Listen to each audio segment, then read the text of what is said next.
Hello and welcome to Boye Photography, Notes from the Lightbox. I'm Stephanie Boye. Today I wanted to talk to you about absolute non-negotiables in your wedding photography package.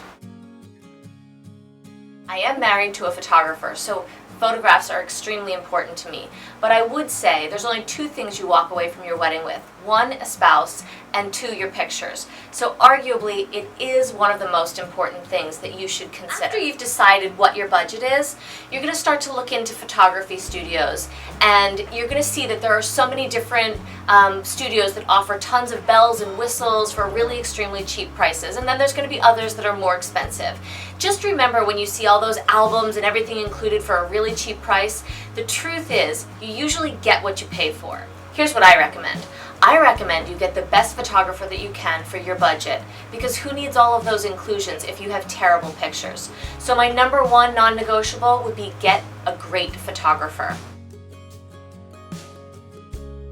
Number two non-negotiable would be the DVD. This is essential for anything that you want to do. If you have a very limited budget, make sure you get the DVD, because this is ownership of all of the pictures. At our studio, we do 300 DPI 8x10 images. We'll give them to you higher if you want them, higher resolution if you want them, but this gives you the freedom to create albums if you want, to make prints, to do whatever you want to do with them.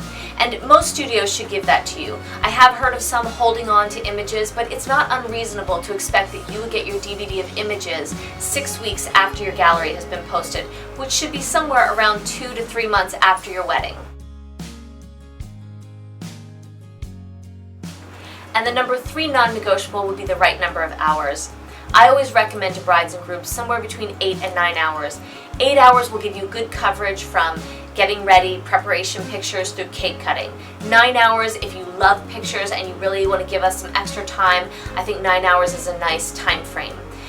The one thing you do want to consider in there is drive time. If you have drive time or a long time in between ceremony and reception, you might need between 9 and 10 hours of coverage. If you have an extremely long day, maybe you have something coming at the end of the wedding reception, food truck, something like that, you might want to have 10 hours or more. But all of those things you'll pretty much know. But a solid wedding should be about 8 to 9 hours. So, these are my non-negotiables: a great photographer, the DVD, and the right amount of time. So if there's any money left over in the budget, my next recommendation would be the engagement shoot, because this is a great opportunity for you to work with the photographer and see what kind of rapport you and your spouse have with them, as well as be able to look at your gallery. More than likely you'll have some really beautiful pictures, and then the wedding day pictures will be like icing on the cake. But looking at the pictures, you can really find out how you like to see yourself, what angles are good, what angles aren't so good, and it's a nice dry run for the wedding day. The other thing I might recommend is a photo booth. It's just a great way to capture everyone from your wedding. You invited them because they're important to you, and a photo booth really brings out their silliness, their funniness, their really kind of organic, authentic personality. Thanks again for watching Notes from the Lightbox. Please Facebook us or email us with any questions or comments that you might have. If you have a question that you want us to address, we'd love to hear from you.